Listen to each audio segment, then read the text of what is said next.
कारताल साहब, प्रोसिक्यूटर के साथ आपका डिनर कैसा रहा? डेफ्नी की कस्टडी के डॉक्यूमेंट्स जाली नहीं थे। कल वो उसे मुकम्मल इन्वेस्टिगेट करेगा ताकि सब साफ हो जाए। लेकिन कैसे? तुर्कान कहती है कि वो ऐसी किसी समाअत में गई ही नहीं। हम सब पता कर लेंगे। तो अब क्या होगा? किस बात का फिक्र? आपकी शादी का। क्या आप इसे ऐसे ही चलने देंगे? तुम ये बताओ वो लाई हो जो मैंने मंगवाया था।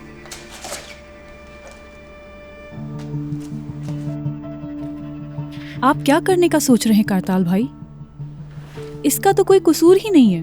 वो तो बस गलती से इस खानदान का हिस्सा बन गया। आप उसे सजा क्यों दे रहे हैं? मैं मुस्तफा को सजा देना नहीं चाहता। तो फिर क्या? आपने उसके सारे बॉन्ड्स जमा कर लिए। वो पहले ही दिवालिया हो चुका है। वो इतने पैसे एक साथ कैसे देगा?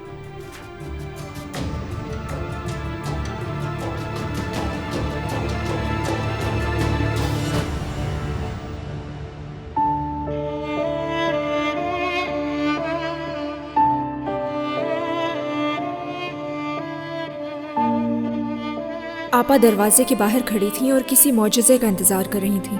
उन्हें लगता था कि सब ठीक हो जाएगा और पुलिस आकर डेफनी उन्हें वापस दिलवा देगी और वो डेफनी को लेकर यहाँ से चली जाएंगी। उमर भाई को आपा को इस तकलीफ में डालने का बहुत अफसोस था। क्या ये एक सज़ा थी या दोबारा एक होने की कोशिश? वो दोनों ही इस बात को समझने से कासिर थे।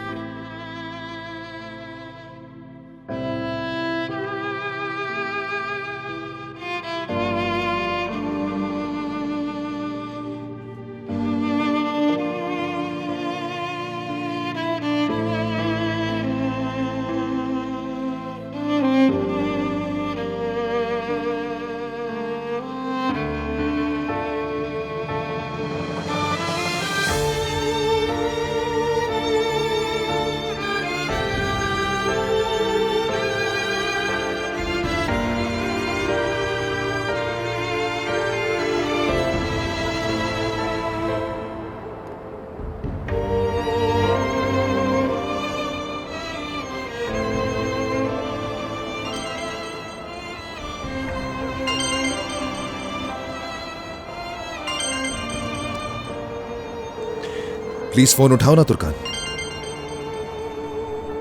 प्लीज।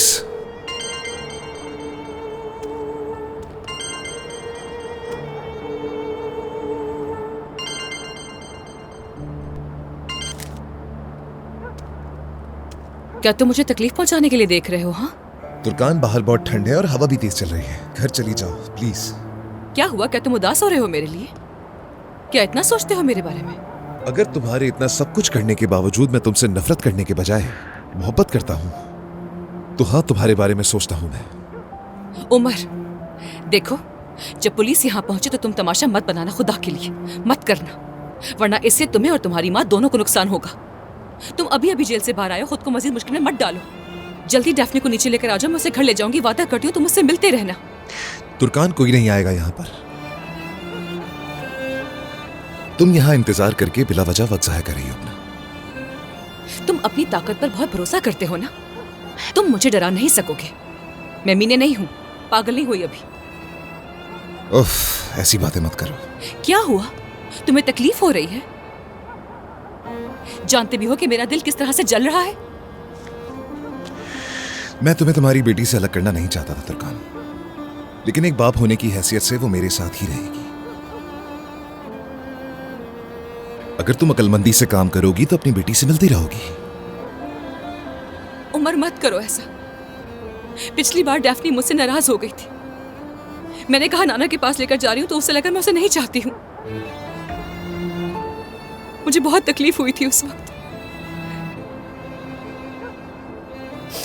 जब मैं उस बारे में सोचती हूँ तो बहुत पागल हो जाती हूँ।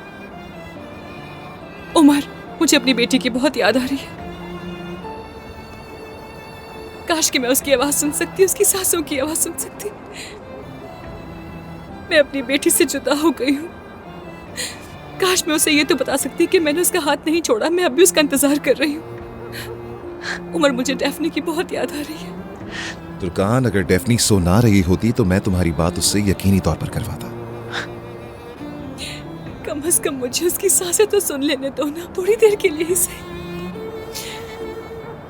काश कि मैं उसकी सांसें ही सुन सकती।